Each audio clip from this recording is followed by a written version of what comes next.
आइए आज हम इस बात की प्रेरणा लेते हैं कि भारत अगर एक शक्ति है तो हम खुद अपने आप को शक्तिमान कैसे बना सकते हैं। व्यक्ति के पास आज अगर शक्ति के नाम पर है तो थोड़ी सी धन की ताकत है और थोड़ी सी तन की ताकत है, पर आदमी के लिए केवल इतना काफी नहीं है, हर भारतीय के लिए इतना काफी नहीं है कि उसके पास केवल धन हो या केवल शरीर हो। हर आदमी के पास, मेरी समझ से, अगर व्यक्ति को शक्तिमान होना है, हर इंसान को अगर पावरफुल होना है तो हर किसी व्यक्ति को 5 पावर अपने साथ जोड़नी चाहिए। 5 इसलिए कह रहा हूं, हमारे हाथ में अंगुलियां कितनी हैं? 5। तो हमारे हाथ में अंगुलियां 5 है। 5 अगर खुली हुई हो तो ये 5 अंगुलियां कहलाती है, पर मुट्ठी अगर बंद हो जाए तो यही फौलाद बन जाया करती है। हम भी अगर अपनी शक्ति को अपने साथ जोड़ते हैं और अपनी इन बिखरी हुई अंगुलियों को अगर इकट्ठा करते हैं तो हम 5 पावर पाकर के अपने आप को शक्तिमान बना सकते हैं। हमारी तो प्रेरणा रहती है कि हर व्यक्ति शक्तिमान बने, हर व्यक्ति पावरफुल बने। देश और दुनिया में जो जहां बैठे हुए हमें सुन रहे हैं, मैं उन सब से कहूंगा वे न केवल खुद सुने बल्कि अपने बच्चों को, अपने मित्रों और परिचितों को ये 5 पावर की प्रेरणा दें। और 5 पावर में से पहली पावर है, उसका नाम है मैन पावर। पहली पावर क्या है? Man power. इंसान अगर इंसान से जुड़ता है तो ही इंसान की ताकत बढ़ती है। अकेला चना भाड़ नहीं भून सकता। अगर हम लोग आपस में अगर मिलते हैं, एक पति पत्नी अगर बिखरे हुए हैं तो उनकी ताकत अधूरी है, पर पति पत्नी भी अगर कंधे से कंधा मिलाकर साथ देने को तैयार हो जाए तो वो 1 और 1 2 नहीं होते बल्कि 1 और 1 11 हो जाते हैं। कंधे कंधे मिले हुए हैं, कदम कदम के साथ हैं, पेट करोड़ों भरने हैं पर उनसे दुगुने हाथ हैं। माना कि आज हमारे देश में करीब 80 करोड़ लोग ऐसे हैं जो अभी भी पूरी तरह से अपने स्वावलंबी नहीं हो पाए, पूरी तरह से पांवों पर खड़े ना हो पाए। पर अगर देशवासी फिर से जाग जाएं और देशवासी अगर ये तय कर लें कि हम अब अपने आप को आगे बढ़ा करके ही रहेंगे, तो मैंने कहा ना कि कंधे कंधे मिले हुए हैं, कदम कदम के साथ हैं, पेट करोड़ों भरने हैं पर उनसे दुगुने हाथ हैं। कितनी गजब की बात है। पेट भगवान ने एक दिया है पर इसे भरने के लिए 2 हाथ दिए हैं, अर्थात एक तरफ से भी तुम कमाओ और दूसरी तरफ से भी तुम कमाओ। अर्थात इस एक पेट की पूर्ति के लिए भगवान ने हमें डबल डबल ताकत दे रखी है। दोनों ताकतों का अगर हम समावेश कर लें, ये ताकत हमारी आगे बढ़ सकती है। मैं तो कहूंगा आप पिता पुत्र हैं। लोग वर्तमान युग में बिखरने का युग आ गया, सो पिता पुत्र अलग हो रहे हैं, भाई भाई अलग हो रहे हैं। यहां तक कि पति पत्नी में भी तलाक की चर्चाएं अनेक बार सुनने को मिल जाती है। इस बिखराव के कारण हमारी ताकत कमजोर हुई। अगर हम सब लोग साथ साथ रहते तो जो तरक्की हमने आज की है वो तरक्की हम लोग 10 साल पहले कर चुके होते। एक दुकान में मालिक एक है, कर्मचारी 4 है, पर अगर उसी मालिक में 3 भाई साथ साथ रहते हैं और 12 कर्मचारी अगर काम करने लग जाते हैं तो वहां की तरक्की 4 गुना ज्यादा अपना रफ्तार ले लेती है। भाई साहब, एक नौकर आपकी दुकान में काम करने आएगा, उसकी ऊर्जा अलग काम करेगी, और एक सगा भाई अपनी दुकान में काम करेगा तो उसकी ऊर्जा अलग काम करेगी। तो पुराने जमाने में कहावत है कि 2 भाई जहां साथ साथ हो जाते हैं उनके 4 हाथ मिलकर के 4 भुजानाथ हो जाया करते हैं। जहां पर 4 भाई साथ साथ हो जाते हैं वो गांव का चौधरी बन जाता है, और जो 5 भाई साथ साथ हो जाए तो वो गांव का सरपंच बन जाया करता है। अकेले हम बूंद हैं, मिल जाए तो सागर हैं। बात समझ में आ रही है? जैसे त्रिशला बाई साहब, आप अकेले बूंद हैं, पर आपकी बेटी आपका साथ देने लग जाए तो बूंद बूंद से तालाब बनता है, तालाब तालाब मिलकर नदी बनती है, नदी नदी मिलकर सागर मिलता है। अकेले हम बूंद है, मिल जाए तो सागर हैं। अकेले हम बूंद हैं, मिल जाए तो सागर हैं। अकेले हम धागा हैं, मिल जाए तो चादर हैं। सब बोल लो। मैन पावर बढ़ाने के लिए अकेले हम बूंद हैं, मिल जाए तो सागर हैं। अकेले हम धागा हैं, पर मिल जाए तो चादर हैं। अकेले हम कागज हैं। अकेले हम क्या हैं? कागज हैं। अकेले हम कागज हैं, मिल जाए तो किताब हैं।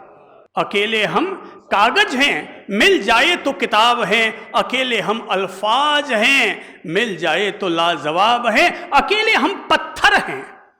क्या है हम? ये जो दीवार और ये जो भवन, ये जो आलिशान साधना सभागार नजर आ रहा है, अकेला अगर पत्थर हो तो केवल पत्थर है भाई साहब। अकेले हम पत्थर हैं, मिल जाए तो इमारत हैं। अकेले हम इंसान हैं, मिल जाए तो पूरा भारत है। अकेले हम इंसान हैं, पर मिल जाए तो पूरा भारत है। यहां पर ताकत तभी बढ़ेगी जब इंसान से इंसान जुड़ेगा। अगर हम लोग आपस में लड़ते रहेंगे, अगर हम आपस में झगड़ते रहेंगे, तो हमारी ताकत उतनी ही कम होती चली जाएगी। जिस मोहल्ले में लोग आपस में मिलकर रहते हैं, उस मोहल्ले में कोई दूसरा लुटेरा आकर के घुसने की हिम्मत भी नहीं कर सकता। पर जहां पर सब लोग बिखरे हुए हैं, वहां पर तो गली का कुत्ता भी हम पर भारी पड़ जाता है। ताकत अगर हमारी बनानी है तो हमें अपना मैन पावर बढ़ाना होगा। माना गंदा पानी पीने के काम नहीं आता, पर आग लग जाए तो बुझाने के काम तो जरूर आता है। जहां लोग लड़ते हैं, हम लोगों ने लड़ कर देश को भी नुकसान पहुंचाया, अपनी संस्कृति को नुकसान पहुंचाया, अपने समाज और धर्म को नुकसान पहुंचाया। किस वजह से? आपस में लड़ झगड़ करके। अगर सास बहू दो साथ में हो तो उनकी ताकत 11 की होती है। झगड़ना शुरू कर दो तो माँ बेटी भी भारी रिश्ता बन जाता है। इसीलिए कहता हूँ अपना मैन पावर बढ़ाओ। कहते हैं कि एक बार अंकों के बीच में लड़ाई हो गई, 0 से लेकर के 9 तक के सारे अंकों के बीच में लड़ाई हो गई। और लड़ाई इतनी तेज हो गई कि 9 को इतना जोर का गुस्सा आया कि उसने उठा करके एक लापा 8 के गाल पर जड़ दिया। गुस्से का नियम है, गुस्सा जब भी पैदा होता है तो छोटे वालों पर उतरता है। सासू को गुस्सा आया तो उसने किस पर उतारा? बहू पर। बहू को गुस्सा आया तो उसने किस पर उतारा? बेटी पर। और बेटी को गुस्सा आया तो उसने किस पर उतारा? खिलौने पर, मोबाइल पर उठाया और मोबाइल दे मारा। सब अपने से कमजोर वालों पर गुस्सा करते हैं। तो 9 को गुस्सा आया, उसने अपना गुस्सा उतारा 8 पर। 8 को भी गुस्सा आया, 9 की थप्पड़ आके पड़ी। तो थप्पड़ खा के कौन आदमी शांत रह सकता है? पर बड़े भाई को तो मार नहीं सकता 8। तो क्या किया? झगड़ तो रहे थे, उसने उठा करके 7 के गाल पर थप्पड़ दे मारा। 7 ने अपना गुस्सा 6 पर निकाला, उसने 6 पर थप्पड़ मारा। 6 ने अपना गुस्सा किस पर निकाला? 5 पर। उसने 5 को दे मारा। 5 को गुस्सा आया और उसने गुस्सा किस पर निकाला? 4 पर। 4 पर। 4 ने अपना गुस्सा 3 पर। 3 ने 2 पर। और 2 ने उठा करके एक चांटा मारा 1 पर। 1 का गाल झंझना उठा। बेचारा 1 था, 9 भाइयों में सबसे छोटा था, हिल गया। अरे यार इतना जोर का चांटा मारा। पर उसके बगल में ही 0 खड़ा था।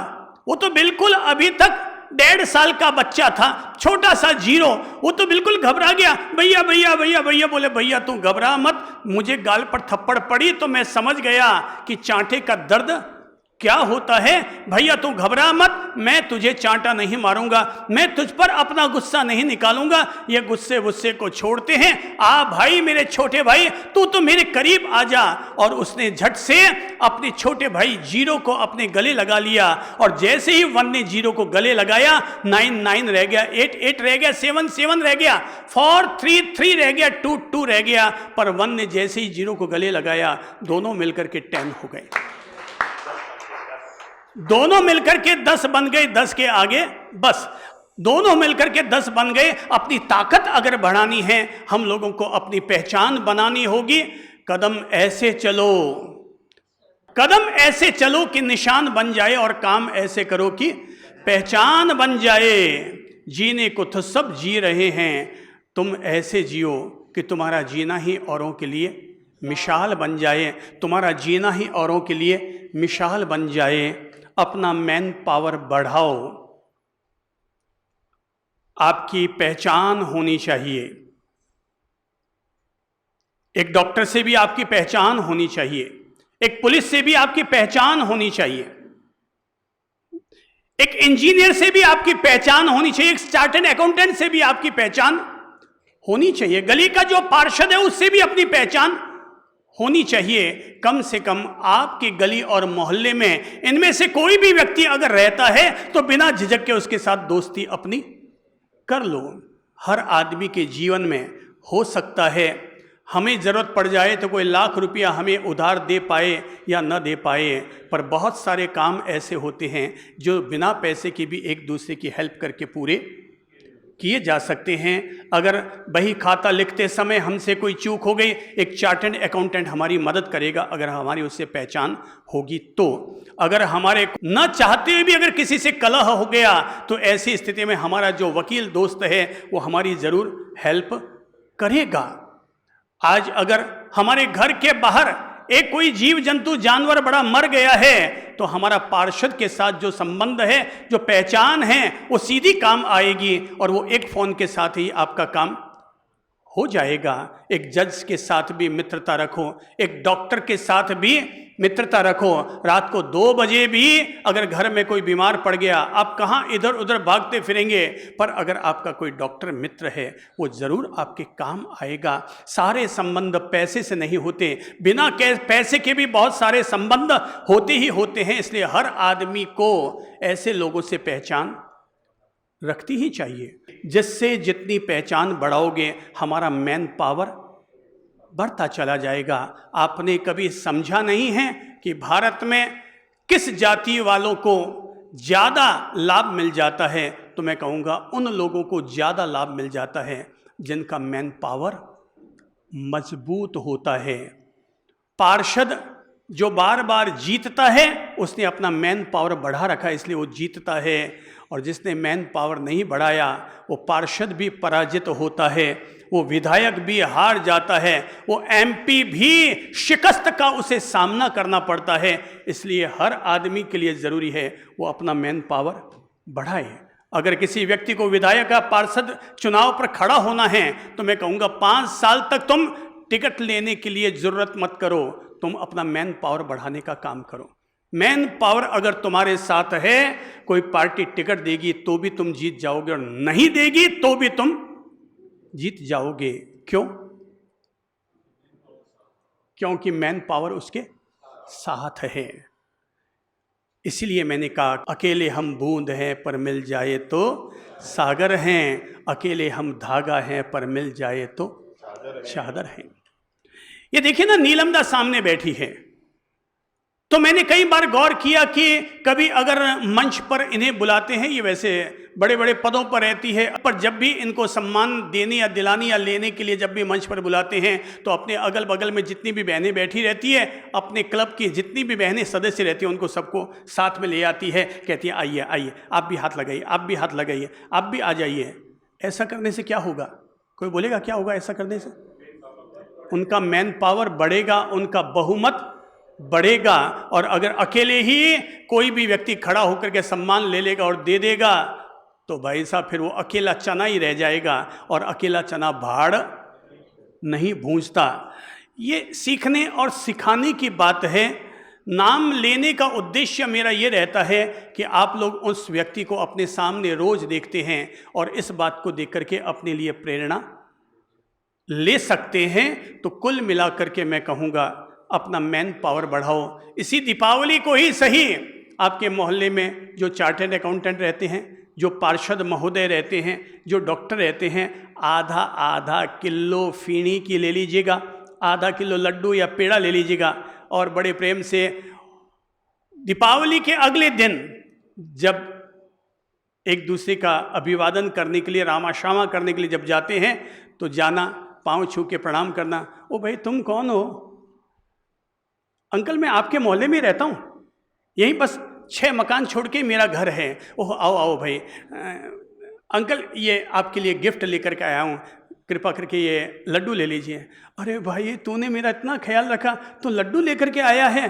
अब वो आधा किलो लड्डू को देखकर आपने जो 2 मिनट उसके साथ संवाद किए हैं, बस 1 साल या 2 साल उसे लड्डू दे दो, फिर तो ज़िंदगी भर वो लड्डू तेरे को निकाल निकाल के अपने देता रहेगा। ये कुल मिलाकर के मैन पावर बढ़ाने का तरीका आप अपने आप खुद समझ लीजिए कि मुझे अपना मैन पावर कैसे बढ़ाना चाहिए। अपने जीवन में कृष्ण जैसे भी मित्र रखो और अपने जीवन में कर्ण जैसे मित्र भी जरूर रखो। कृष्ण जैसे मित्र इसलिए ताकि अगर गलत रास्ते में जाओ तो हमें संभाल सके, और कर्ण जैसे मित्र इसलिए ताकि सुख हो या दुख तुम्हारे लिए अपनी कुर्बानी देने के लिए तैयार अवश्य रहे। पहला पावर है, क्या पावर है?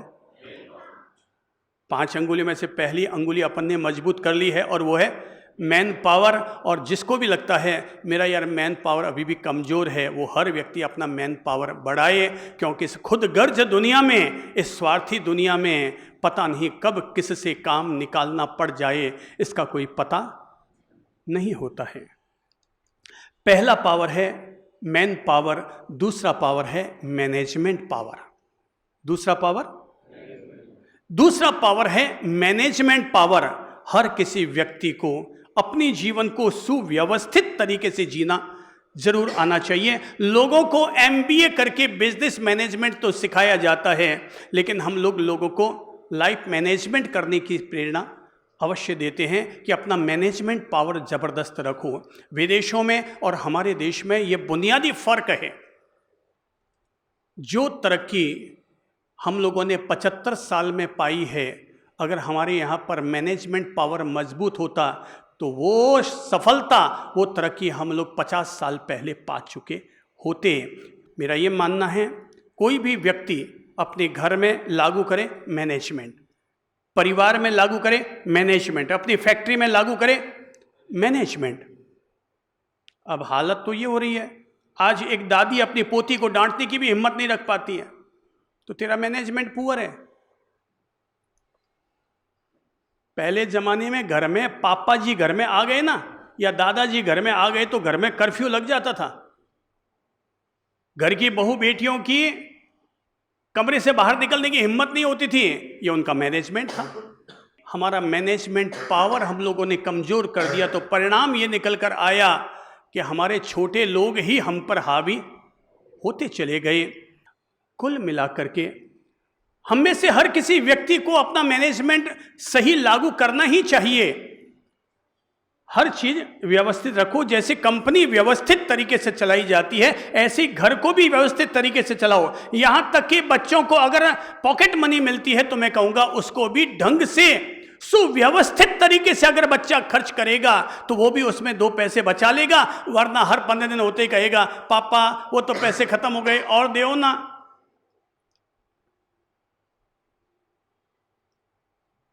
सौरभ ने अपनी मम्मी से कहा, मम्मी पापा मुझे 3 साल पहले जितना पॉकेट मनी देते थे आज भी मुझे उतना ही पॉकेट मनी देते हैं। मम्मी स्कूल में जितने मेरे दूसरे दोस्त हैं सबके पैसे बढ़ गए, सबके पापा ने उनके पॉकेट मनी बढ़ा दिए, पर मेरी तो अभी भी मुझे वही 300 रुपया मिलते हैं पॉकेट मनी महीने के, 10 रुपया रोज के हिसाब से आज भी मुझे 300 रुपया मिलते हैं। मम्मी पापा से बोलो ना मेरा थोड़ा पॉकेट मनी बढ़ा दे। मम्मी ने कहा ठीक है बेटा, तू कहता है तो तेरे पापा से मैं आज बात करूंगी। तो वो मम्मी अपने बेटे को लेकर उसके पापा के पास गई और जाकर कहने लगी कि भाई सौरभ की इच्छा है कि अब उसकी थोड़ी पॉकेट मनी बढ़ा दी जाए। तो ये सुनकर पापा ने अपने बेटे को करीब बुलाया, सिर पर हाथ फेरते हुए कहा बेटा मुझे तेरी पॉकेट मनी बढ़ाने में कोई दिक्कत नहीं है, पर मैं तब बढ़ाऊंगा जिस दिन तुम अपनी पॉकेट मनी को संभालना सीख जाओगे, उस दिन मैं तेरी पॉकेट मनी अपने आप बढ़ा दूंगा। पापा तो इतना कह करके ऑफिस निकल गए। उसने कहा ये क्या तरीका हुआ? पापा ने कहा कि पॉकेट मनी संभालना सीख जाओगे, उस दिन मैं तुम्हें तुम्हारी पॉकेट मनी बढ़ा दूंगा। तो क्या मैं अपनी पॉकेट मनी को संभाल कर नहीं रखता? क्या मेरा जेब फटा हुआ है जो उसमें से पैसे गिर जाते हैं? जो पापा कह रहे हैं कि तू पॉकेट मनी संभालने लायक तो बन, पहले अपनी पॉकेट मनी अगर संभालना शुरू कर देगा तो मैं तेरी पॉकेट मनी बढ़ा दूंगा। और वो चूं चां कर करा के रह गया और तभी देखा कि 10 बज रहे हैं और स्कूल जाना है उसे। उसने झट से अपनी ड्रेस बदली स्कूल की और आकर के अपना बैग संभालने लगा। तो बैग में उसने धड़ाधड़ उठा के अपनी कॉपी, पेन, किताबें फटाफट डाली, लेकिन वो सारी की सारी किताबें उसमें आ ही ना पाई। उसने कहा मम्मी यार ये बैग भी आप नहीं बढ़ाते, पॉकेट मनी भी नहीं बढ़ाते और ये बैग भी आप बड़ा नहीं करते, इसमें सारी किताबें कॉपियां आती ही नहीं हैं। मम्मी ने कहा अच्छा तू ठहर, तू कहे तो मैं तेरी हेल्प कर दूं। अरे मम्मी कर दो, हेल्प कर दो थोड़ी सी। और मम्मी आती है, सारी किताबें बाहर निकालकर अब उनको व्यवस्थित तरीके से उस बैग में कॉपी, किताब, बाहर के साइड में जो पर्स बना हुआ है उसमें पेन, पेंसिल वगैरह रख दिए, इधर के साइड में जो पर्स बना हुआ उसमें दोपहरी का नाश्ता उसमें डाल के रख दिया, किताबें व्यवस्थित रख दी एक खंड में और दूसरे खंड में कॉपियाँ सजा दिए। माँ ने कहा अरे बेटा तू तो कहता है कि इसमें आती नहीं है किताबें कॉपियाँ, देख अभी भी इसमें जगह पड़ी है, अभी भी इसमें 4 किताबें और आ सकती है। बोले हाँ मम्मी ये बात तो आपने ठीक कही कि इसमें अभी भी 4 किताबें आ सकती है। तभी माँ ने अपने बेटे से कहा बेटा जो बात तुझे आज पापा ने कही है ना कि पॉकेट मनी अगर संभालना सीख जाओगे तो मैं तेरी पॉकेट मनी बढ़ा दूंगा। बेटा देख तू ये समझ, ये जो बैग है ये बैग तेरा पॉकेट है और इसमें जो किताबें डाली गई हैं वो तेरी मनी है। अर्थात इस बैग में जैसे किताबें सही ढंग से अगर रखो तो किताबें सारी आ सकती है, ऐसे ही अगर तुम अपनी पॉकेट मनी को भी अगर सही ढंग से अगर खर्च करो तो तुम्हारी पॉकेट मनी भी आराम से ये चल सकती है। बात बेटे को समझ में आ गई। उसने कहा ठीक है मम्मी अब मैं ध्यान रखूंगा, जागरूकता रखूंगा। बस ये बात जिसके समझ में आ गई उसका मैनेजमेंट पावर बढ़ना शुरू हो गया। उसने कहा कि मम्मी अब मैं ध्यान रखूंगा। अब इस महीने में उसने वो खर्चा नहीं किया जो उसकी इच्छा होती थी, खाया पिया ऐश किया। अब उसने वही खर्चा किया जो वास्तव में उसको खर्च करने की जरूरत थी। तो जितना उसे जरूरत थी उतना ही उसने खर्चा किया, बाकी का सारा पैसा उसने बचा लिया। इस महीने तो उसने पापा से कहा पापा आपने कहा था ना कि पॉकेट मनी अगर संभाल कर खर्च करोगे तो मैं तेरी पॉकेट मनी बढ़ा दूंगा। पापा देखो हर बार तो 300 रुपया देते हो आप मुझे, बहुत पहले खर्च हो जाता है, पर पापा इस बार मैंने ध्यान रखा, मैंने जो जरूरत होती थी केवल वही खर्चा किया और जो मेरे मन की मौज होती थी वो मैंने खर्चा नहीं किया। पापा देखो 300 में से भी इस बार 150 रुपये बच गए हैं। पापा ने उसकी पीठ थपथपाई और कहा कि अच्छा बेटा अगर तुम इस बात की जागरूकता रखोगे तब तो मैं तेरी पॉकेट मनी बढ़ा देता हूँ। बोले पापा मैं जागरूकता रखूंगा, जो खर्चा जरूरी होगा वही खर्चा मैं करूंगा। पापा ने पूछा बोल बेटा कितने और बढ़ाने हैं? बोले पापा 200 रुपये तो और बढ़ा दो, 500 रुपये तो कर दो। बोले ठीक है बेटा। अब वो हर महीने 150 रुपये तो उसका खर्च होता और 350 रुपये उसके बचत हो जाती। मम्मी ने इस बार उसके वो पैसे किसी भी इन्वेस्ट जहाँ पर होते हैं वहाँ पर उस पैसे का निवेश कर दिया और वो इसी तरह से अपनी मनी को बचाता रहा। और 5 साल में आज जो शेयर मम्मी ने 14 रुपये में ख़रीदा था, 5 साल में बढ़ते बढ़ते उसी से ही 4 लाख रुपया उसने कमा भी लिए। और तब मम्मी को भी बात समझ में आई, बेटे को भी बात समझ में आई। अगर आपको भी ये बात समझ में आ गई हो तो आपके लिए भी ये बहुत फ़ायदे की बात हो जाएगी कि मैं अपना मैनेजमेंट सही ढंग से करूँगा। अपने कपड़ों का अगर सही मैनेजमेंट कर लो आप तो 30 साड़ियाँ बहुत होती है। और जिन लोगों को मैनेजमेंट करना नहीं आता, खरीदते हैं अलमारियों में भर भर के रख देते हैं, उनके लिए 365 साड़ियाँ भी कम होती है। जिन लोगों को अपने मकान को मैनेजमेंट करना आता है उसके लिए 4 कमरे भी बहुत होते हैं, वरना 40 कमरों की कोठी बना लोगे तो भी वो कोठी आपको छोटी नज़र आएगी। असली पावर है और वो है मैनेजमेंट पावर। अभी आप करोड़पति हैं, कि मध्यम वर्गीय हैं, ये बात महत्वपूर्ण नहीं है। महत्वपूर्ण है कि आपने अपनी मनी पॉकेट या किसी भी चीज़ का मैनेजमेंट कैसे लागू करके रखा हुआ है। अभी आपको लगता है 3 लाख रुपया मेरा खर्चा हो रहा है, मैनेजमेंट सही ढंग से लागू कर लो तो आप ताज्जुब करेंगे आपके पास 1 लाख रुपया कैसे बच गया, आपको पता भी ना चल पाया। पहले जमाने में एक माता पिता की 5 संतानें होती थी और आज 1 या 2 या नहीं देख रहा हूं। अब 1 है तो भी लगता है और मेहनत करो और मेहनत करो और मेहनत करो, अभी भी खर्चा पार नहीं पड़ पा रहा है। भाई साहब, मैनेजमेंट चाहिए। मैनेजमेंट अगर लागू कर दो तो हम लोगों ने अपने पूज्य पिताजी से मैनेजमेंट सीखा है। हम लोग बिना झिझक के कह देते हैं कि जब हम लोग 10-12 साल के बच्चे थे तब तक तो हमारे पिताजी ने हम लोगों को बही खाता लिखना सिखा दिया था, और इतना सिखा दिया था जितना कि एक मुनीम और मैनेजर 40 साल की उम्र में सीखता है। हमें 10-12 साल की उम्र में, बचपन में भी उतना बही खाता परिपक्वता के साथ कि कैसे जमा खर्च करने और कैसे तलपट बनाने हैं और कैसे क्या सारे करने, हम लोगों को बचपन में ही सिखा दिया गया था। ये उनका मैनेजमेंट था। हम देखते थे कि हमारे पिताजी की अगर किताबों की गठड़ी है और उस गठड़ी को अगर खोल लिया है किसी ने तो शाम को बताते आज हमारी गठड़ी ने कोई हाथ लगाया हो। तो हम कहते हैं बाप जी आपको पता कैसे चला कि आपकी गठड़ी को किसी ने खोला है, हाथ लगाया है? बस यही मैनेजमेंट है कि उनकी अपनी गांठ लगाने का तरीका था।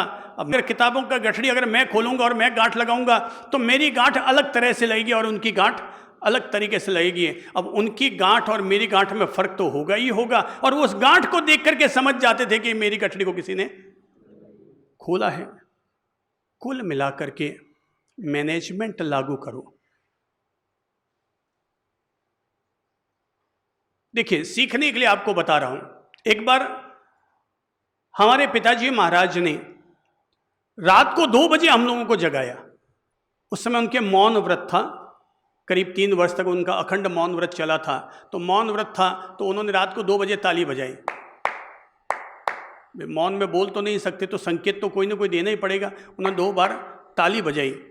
और हमारी आदत एक ये है कि पिता ने अगर ताली बजा दी, वो हमारे लिए चाहे आधी रात का समय भी क्यों ना हो, हम अपना सारा काम छोड़ करके आ जाते थे। और रात को 2 बजे ताली बजाई, जगे तो उनका भाई मेरी 32 कहाँ है? बुढ़ापे का दांत था ना, तो बुढ़ापे के दांत थे तो 32 बनाई हुई थी। बोले मेरी 32 कहाँ है? वो हमारे ललित प्रभु जी ने कहा कि बाप जी आप भी गजब हो, रात को 2 बजे आपको न खाना है न मुंह में लगाना है और आपने हम लोगों को सोते हुए जगा दिया रात को 2 बजे, आप भी गजब के हैं बाप जी। जाओ और मेरी 32 जहाँ से भी पड़ी है वहाँ से ढूंढ के लाके यहाँ रखो। अब वो 32 लेने गए, 32 ढूंढा करके, हम लोग ऊपर संत कुटीर में रहते थे तो नीचे कहीं पड़ी होगी, ढूंढा कर रात को 2 बजे ला करके वहाँ रखी। और सुबह मुझे ललित प्रभु जी ने बताया कि यार बाप जी भी गजब रहा है, रात 2 बजे मैंने जगाया हो कि हमारे 32 ढूंढ ला। तो बताओ भी कोई खाना नहीं पीना नहीं, रात 2 बजे फ्री में जगाया हो। मैं कहा बहुत अच्छा करियो। तो बोले क्यों अच्छा किया? मैंने कहा यही तो वो सिखाना चाहते थे, मैनेजमेंट कभी कमज़ोर नहीं होना चाहिए। अगर मेरी 32 है तो वो भी सुव्यवस्थित जगह पर रखी हुई होनी चाहिए। और ये जीवन का पाठ है हर किसी व्यक्ति के लिए कि अगर बाथरूम में भी जाते हो तो आपका मैनेजमेंट वहाँ पर भी दिखना चाहिए। बही खाते लिखते हो तो मैनेजमेंट दिखना चाहिए। नहा कर के आए हो तो लगना चाहिए। ऐसा नहीं कि मेहमान आने पर ही घर सजाओगे, बल्कि हमारा घर हर दिन सजा हुआ रहना चाहिए। ये मैनेजमेंट है। कपड़े भी पहनो, मैनेजमेंट। कुल मिलाकर के दूसरा पावर, अगर अपने जीवन के साथ जो जो व्यक्ति जोड़ेगा वो हमेशा प्लस प्लस प्लस में रहेगा। मुझे इस चीज़ की आदत है कि मैंने हमेशा अपने जीवन के साथ मैनेजमेंट को लागू किया हुआ है। इसलिए मेरी चीज़ आधी रात को भी 2 बजे वहीं पर मिलेगी, वहीं जाओ, सीधा इशारा, और वो वहीं पर ही प्राप्त होगी ही होगी। उसमें कहीं कोई मीन मेक नहीं होता। इन सब के पीछे एक ही चीज़ लागू करती है और वो है मैनेजमेंट। तीसरा पावर है मनी पावर। तीसरा पावर कौन सा है? पैसे का पावर। दुनिया में कोई भी गरीब नहीं रहना चाहिए। हर व्यक्ति के पास संपन्नता होनी चाहिए। कम से कम इतना तो होना ही चाहिए कि वो अपना वर्तमान भी सुख से जी सके और अपने भविष्य के लिए भी भविष्य निधि बचा करके रख सके। तो भविष्य निधि बनाने के लिए ही तो LIC की व्यवस्था की गई है। मेरे भाई बहनों, हर व्यक्ति को, जिसने भी अपने मनी पावर को बढ़ाने का बोध रखा, जागरूकता रखी, वो हर आदमी ने पैसा कमाया है। आप ये ना समझें एक संत, एक गुरु अपनी ओर से मनी पावर बढ़ाने की प्रेरणा क्यों दे रहे हैं। आज मेरी उम्र 59 की है शरीर की, और समाज में रह करके मैंने ये सीखा है, समझा है कि यहाँ पर ज्ञान की इज्जत है, चरित्र की इज्जत है, तपस्वी की इज्जत है, लेकिन शक्ति, पद और पैसे की ज़्यादा है। ज्ञान की इज्जत ज़्यादा है या पैसे वाले की इज्जत ज़्यादा है? आपने कहा कि अपनी अपनी जगह दोनों हैं। बस यही चीज़ समझने की है कि ज्ञान की भी ज़रूरत है और पैसे की भी ज़रूरत है। हम वो गुरुजन हैं जो हर आदमी को पहले राजकुमार बनाना पसंद करते हैं और उसके बाद उसको त्यागी बनाने की प्रेरणा देते हैं। माना पैसा एक दिन में नहीं कमाया जाता, पर अगर कोशिश करो तो एक दिन ज़रूर कमा लिया जाता है। क्या कही बात मैंने? पैसा एक दिन में तो नहीं कमाया जाता। अब कोई लॉटरी खुल जाए तो बात अलग है, पर पैसा एक दिन में नहीं कमाया जाता, पर एक दिन जरूर कमा लिया जाता है। अगर आदमी try and try touch the sky, कल तक जो आदमी अपने मोहल्ले में पत्थर भी फेंकना नहीं जानता था, आज वही नीरज चोपड़ा गोल्ड मेडल लेकर उसने साबित कर दिया कि 300 फुट तक भाला भी फेंका जा सकता है। ये कोशिशें कामयाब होती है। आदमी अगर लगातार लगा हुआ रहेगा तो हर आदमी आज नहीं तो कल पैसा पालेगा। आदमी 12 बजे तक तो घर में पड़ा है, शाम होती नहीं है घर में वापस आ जाता है। तो भाई दुनिया में कोई भी हासिल करनी है चीज़ तो उसके लिए तो मरना पड़ता है, खपना पड़ता है, लगना पड़ता है। कोई भी व्यक्ति अपने किसी भी कार्य के लिए 1000 दिन जिस दिन वो लगा देगा वो हर आदमी सफल होगा।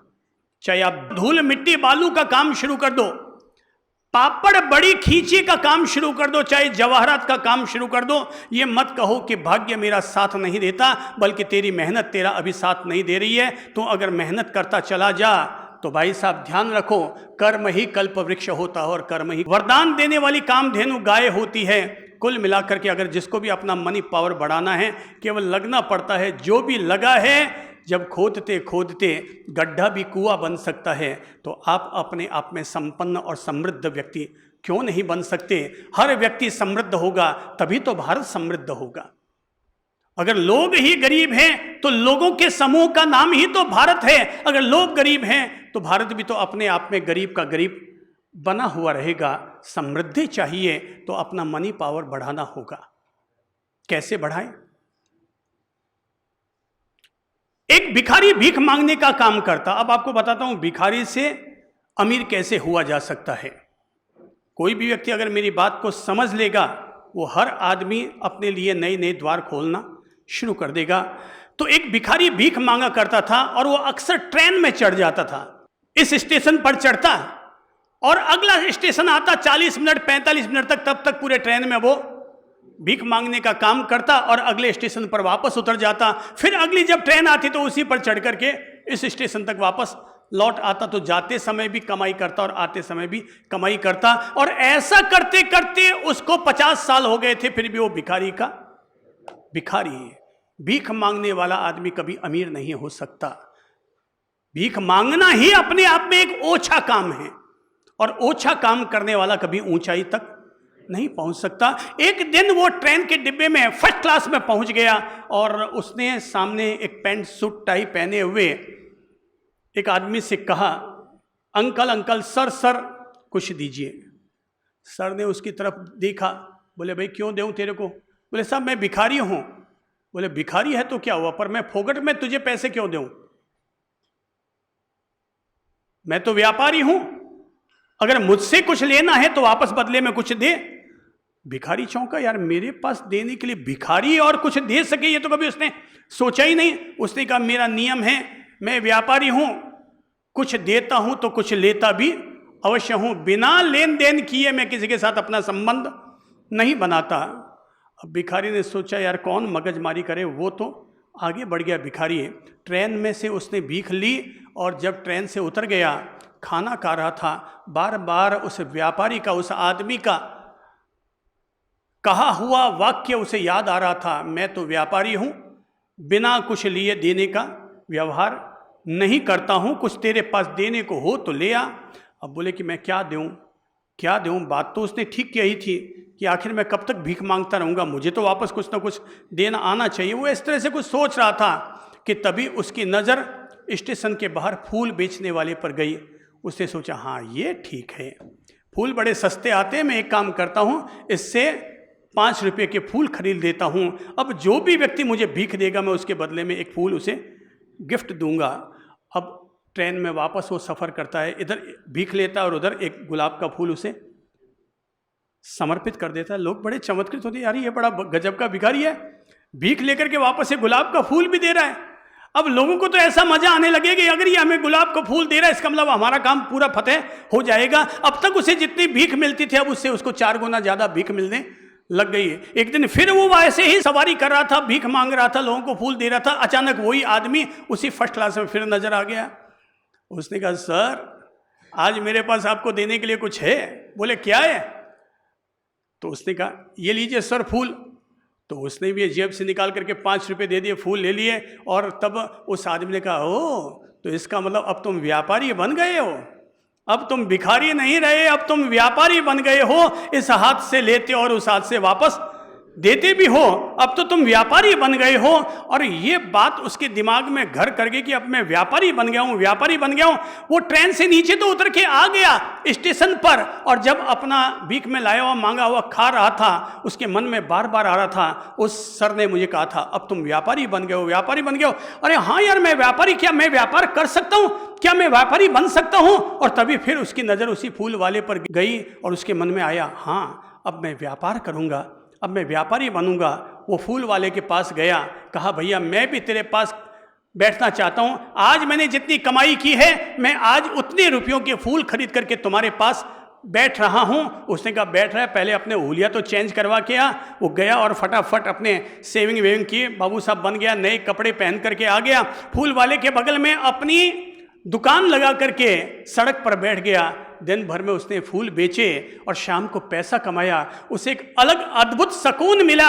उसे लगा कि भीख मांग करके 50 साल में जो सुकून नहीं मिला, आज वो सुकून मुझे व्यापार करके अपने हाथों से कमाए गए, ईमानदारी के अपनी मेहनत से कमाए गए इन पैसों से आज मुझे सुकून मिल रहा है।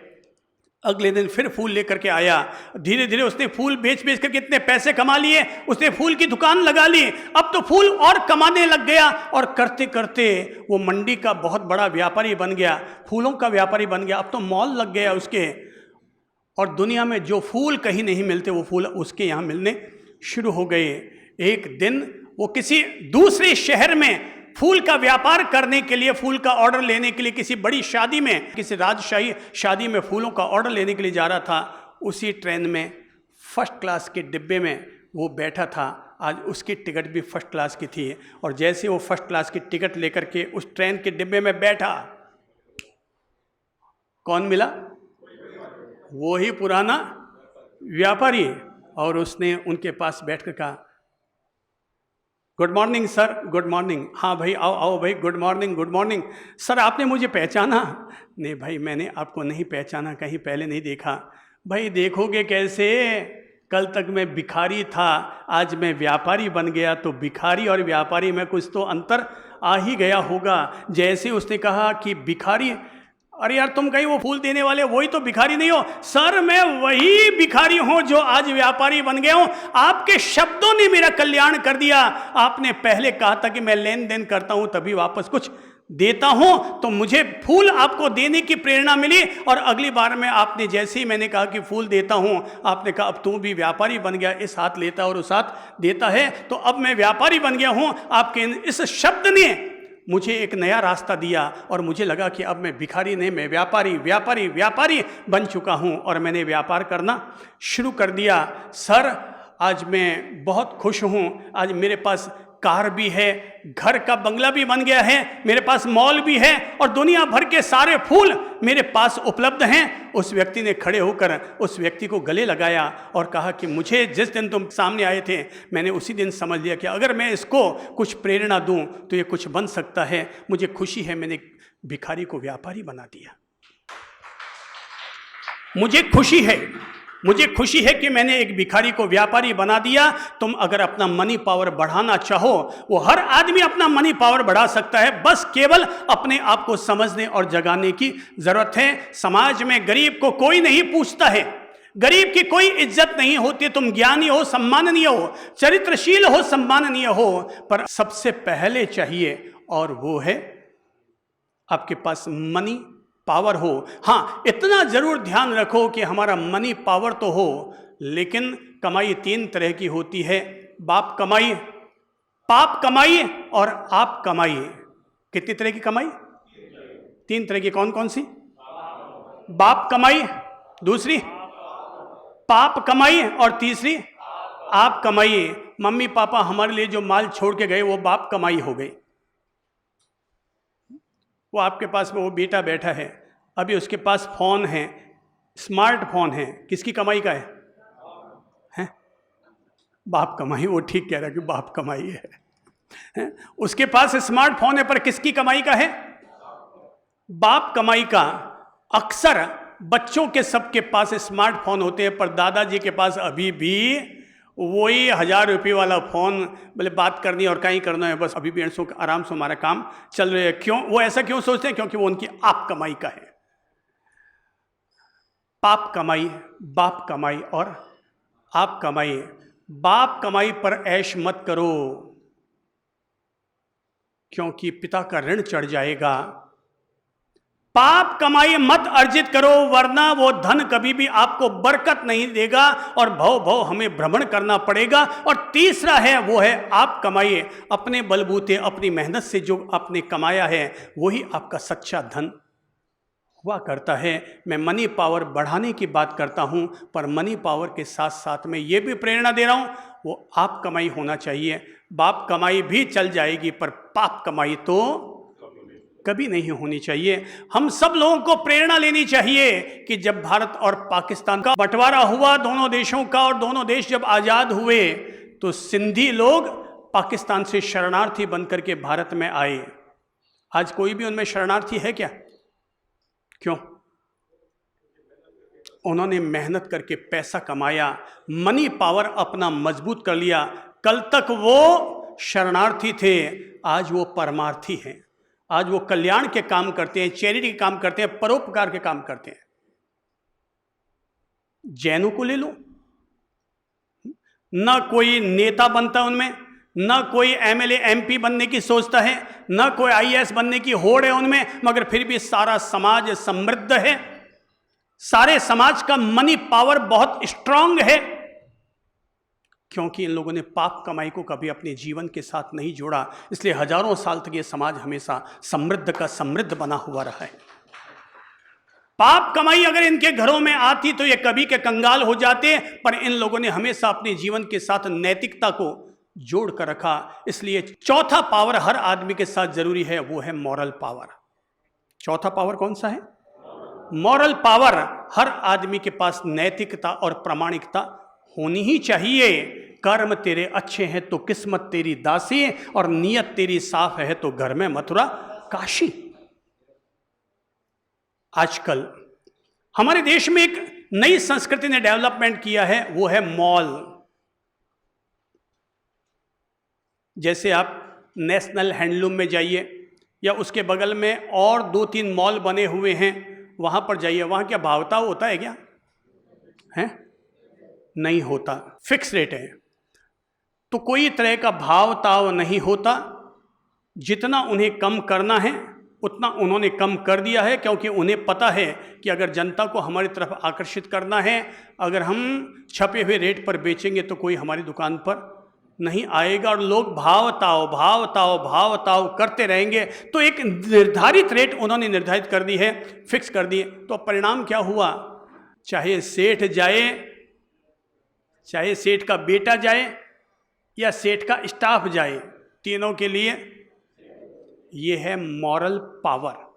इस मॉल ने आकर के सारे देश को समझाने का प्रयास किया है कि अगर हम लोग हमारे साथ अपना मॉरल पावर रखते हैं, प्रामाणिकता रखते हैं, अपनी नैतिकता रखते हैं, तो बिना भाव ताव किए हुए भी आराम से धंधा किया जा सकता है, बिना सच झूठ का उपयोग किए कि इसके लिए झूठ बोला, उसके लिए झूठ बोला। बिना झूठ बोले हुए भी आराम से सत्य और निष्ठापूर्वक अपना व्यापार किया जा सकता है। कुल मिलाकर के क्या चाहिए? नैतिकता, प्रामाणिकता।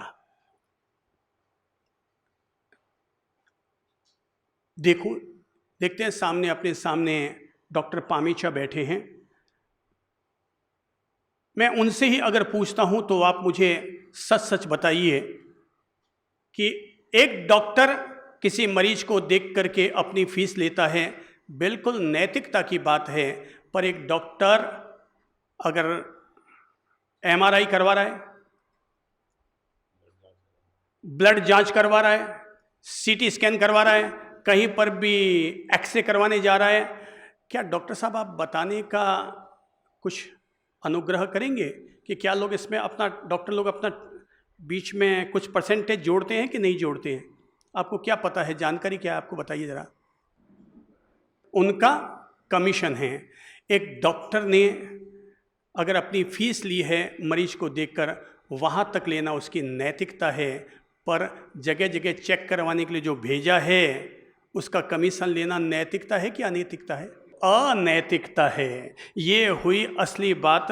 आपको ये समझाना चाह रहा हूँ कि आप अपनी फीस लो, वहाँ तक ठीक है, पर जगह जगह से अपने कमीशन जोड़ करके लो तो उससे पता है क्या नुकसान हो रहा है। मैं डॉक्टरों से अनुरोध करूंगा, महीने में एक दिन ऐसा जरूर निकालो। आपके मम्मी पापा ने कठिनाइयों का सामना करके अपने गहने बेच करके अपने बेटे को बड़ा डॉक्टर बनाया है और आप लोगों ने बहुत मेहनत करके एक बड़े डॉक्टर बने हैं, तो महीने में एक दिन ऐसा जरूर निकालो कि महीने में एक दिन, अर्थात महीने का अंतिम दिन, चाहे वो 30 तारीख हो या 31 तारीख हो, उस दिन मैं समस्त गरीबों को देखूंगा और बिना फीस लिए उन मरीजों को अपनी सलाह दूंगा, अपनी दवाइयाँ लिख करके दूंगा। आप ऐसा करके तो देखो, आप पूरे शहर के देवता बन जाओगे। आप पूरे शहर के देवता बन जाओगे। आप ये लोग ऐसा करके देखो तो सही। व्यापार करना अच्छी बात है, लेकिन हमारा व्यापार नैतिक होना चाहिए, जिसमें हमारी इंसानियत छिपी हुई रहनी चाहिए। इंसानियत को गिरवी रख करके, इंसानियत को मार के अगर कोई पैसा भी कमाता है, व्यापार भी करता है, भगवान उन लोगों को माफ नहीं करते हैं। मेरे प्रभु जी, ये बुनियादी बात सीख लो, समझ लो कि हमारे पास हमारा मॉरल पावर तो रहना चाहिए। और कुछ है कि नहीं है, पर हर व्यक्ति के पास अपना मॉरल पावर रहना चाहिए। और मुझे खुशी है कि कम से कम अपन लोगों से जुड़े हुए जितने लोग हैं, जो हर वर्ष हमें सुनते हैं और जो हर वर्ष हमारे दिए गए संकेतों को अपने लिए आदेश मानते हैं, वे सभी लोग अपना नैतिक जीवन जीते हैं, अपना पवित्र जीवन जीते हैं, अपने कैरेक्टर को अच्छा बना करके वो लोग अपना जीवन जीते हैं। मैं ऐसे सभी लोगों को धन्यवाद देता हूं और समझता हूं कि परमात्मा स्वयं उनके साथ है। मैंने कहा कि हर आदमी के पास भारत हमें शक्तिमान होने की प्रेरणा देता है और हम में से हर किसी व्यक्ति के पास 5 पावर होने चाहिए। पहला पावर सब लोग बोल दो। Number 1 man power, number 2 management power, number 3 money power, number 4 moral power और अंतिम 5वां पावर कह रहा हूं, और उस पावर का नाम है माइंड पावर। माइंड पावर सबसे अंत में इसलिए कह रहा हूं क्योंकि 5 अंगुलियों में सबसे प्रधान कौन सा होता है? अंगूठा। तो माइंड पावर अपने आप में 5 अंगुलियों का राजा है। जिनके पास माइंड पावर है वो पैसा भी कमाएगा, वो मैनेजमेंट भी लागू करेगा और अपना मैन पावर भी बढ़ाएगा। माइंड पावर, आत्मा की शक्ति अनंत है, पर माइंड पावर तो सबका मजबूत होना ही चाहिए। आत्मवान बनने से पहले जरूरी है कि व्यक्ति प्रज्ञाशील अवश्य बने। हमारी प्रेरणा रहती है कि हर व्यक्ति ऋजुप्राज्ञ बने। हमने अपने आप को ऋजुप्राज्ञ बनाने का ही जीवन भर प्रयास किया। ऋजुप्राज्ञ, ऋजु यानी सरल और प्राज्ञ यानी बुद्धिमान। सरल यानी हृदय से सरल रहो और बुद्धि से तेजस्वी बनो। ऋजुप्राज्ञ अपने आप को बनाओ और प्रज्ञाशील बनाने के लिए अपना माइंड पावर बढ़ाओ। माइंड पावर बढ़ाने के लिए तो स्कूल क्यों जाते थे? बौद्धिक विकास के लिए। इस बौद्धिक विकास का ही दूसरा नाम है माइंड पावर। कॉलेज किस लिए जाते थे? वही बौद्धिक विकास के लिए। फिर कहता हूं उसी बौद्धिक विकास का नाम है माइंड पावर। आप सत्संग में क्यों आए हैं? वो कहते हैं धार्मिक और बौद्धिक विकास पाने के लिए। धार्मिक और बौद्धिक विकास पाने के लिए हम सत्संग में आते हैं। भाई साहब, माइंड पावर को बढ़ाने के लिए सत्संग में जाओ, वहां जाने से आपको नॉलेज मिलेगा। खासतौर पर हम लोगों का जो सत्संग होता है, हम लोग जो दिव्य सत्संग करते हैं, वो तो सारा सत्संग ही संपूर्णतः नॉलेज से जुड़ा हुआ रहता है। व्यक्ति के व्यक्तिगत चेतना, बौद्धिक चेतना, भावनात्मक चेतना के विकास, परिवर्तन और रूपांतरण के लिए ही हम लोगों का सत्संग होता है। हमारा मानना है इस लोक को अगर तुमने स्वर्ग बना लिया तो अगला लोक भी स्वर्ग होगा। इस लोक में ही जीना नहीं आ पाया तो अगले लोक को किसने देखा है? तो पहले अपने वर्तमान को तो स्वर्ग बना लो, अपने बौद्धिक विकास को अच्छा कर लो, और उसी के लिए है हमारा माइंड पावर। तो आप कभी किसी मोटिवेशनल वर्कशॉप में शामिल हो, किसी ज्ञानी गुरु के सत्संग में जाकर के अपना बौद्धिक विकास अच्छा करो, कॉलेज और स्कूल जाकर के अपना बौद्धिक विकास अच्छा करो। अगर बुद्धि में लगता है कि नेगेटिविटी ज्यादा आ गई है, वे सभी लोग सत्संग में आकर के अपनी बुद्धि का परिष्कार करें और रोजाना सुबह 10 मिनट ही सही पर अपनी थर्ड आई पर मेडिटेशन जरूर करें। अपने माइंड पावर को बढ़ाने के लिए किताबें जितनी मदद करती है, गुरु जितना मदद करता है, उतनी ही मदद हमारे मेडिटेशन की क्रिया करती है। बिना मेडिटेशन किए आज तक दुनिया में कोई भी व्यक्ति न तो अपने क्रोध को जीत पाया, न कषायों को जीत पाया, न विकार और वासनाओं को जीत पाया। जिन लोगों के पास भी रोजाना 10 मिनट तक अपनी थर्ड आई पर जो भी मेडिटेशन करते हैं, मेडिटेशन करने की छोटी सी पद्धति बता देता हूं। अपने सामने एक मोमबत्ती जला लीजिए, 5 मिनट तक।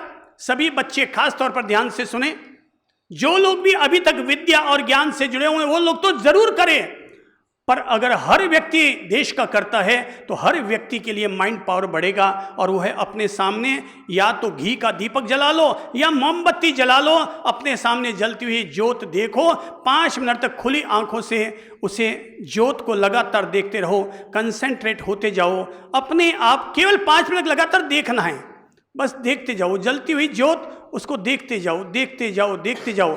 कंसंट्रेशन हो रहा है, मेडिटेशन हो रहा है। और जब हमारी आंखें देखते देखते बोझिल होने लगे, पलकों को झुका लो और अब बंद आंखों से इस पॉइंट पर वो ज्योति जो आप बाहर देख रहे थे, अब उस ज्योति को यहाँ पर देखो। केवल 5 मिनट तक यहाँ ये मेडिटेशन करो। जबरदस्त जबरदस्त जबरदस्त परिणाम मिलेगा।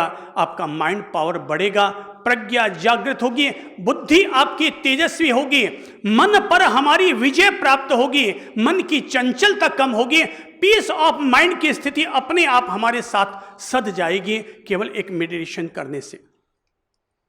तो माइंड पावर बढ़ाने के लिए मेडिटेशन भी करो, रीडिंग भी करो, लिसनिंग भी करो, पढ़ो भी, सुनो भी, और अपनी एकाग्रता का अभ्यास भी अवश्य करो। जिसने भी जागरूकता रखी है, यहां भी जो लोग आ रहे हैं ना, जो लोग वास्तव में कुछ सीखने के लिए आ रहे हैं, वो हमसे बहुत कुछ पा रहे हैं। पर जो केवल आके बैठ जाते हैं, भाई सावन भादवा चल रहा है, गुरु महाराज के यहाँ जाना है, बैठना है, सुनना है, वो केवल आते हैं, घंटा भर की टाइम पूरी करते हैं और उठ के चले जाते हैं। पर जो सीखने की भावना से स्कूल या कॉलेज जाते हैं, वो बहुत कुछ सीख करके निकलते हैं। चंद्र प्रभु के प्रवचन क्या है, ललित प्रभु के प्रवचन क्या है? ये जीवन की पाठशाला है, एक जीवित ज्ञान है, जीवित विज्ञान है। और ये हम में से हर किसी व्यक्ति को शक्तिमान होने की प्रेरणा देते हैं, पाठ सिखाते हैं। अपने माइंड पावर को कोई भी व्यक्ति बढ़ाएगा, इसके प्रति जागरूकता रखेगा, तो आदमी छोटा छोटा नहीं होगा, ओछा आदमी भी अच्छा बन जाएगा, छोटा आदमी भी मोटा आदमी बन जाएगा। कुल मिलाकर के हम में से हर किसी व्यक्ति को ये पंच पावर अपने जीवन के साथ जोड़ लेनी चाहिए।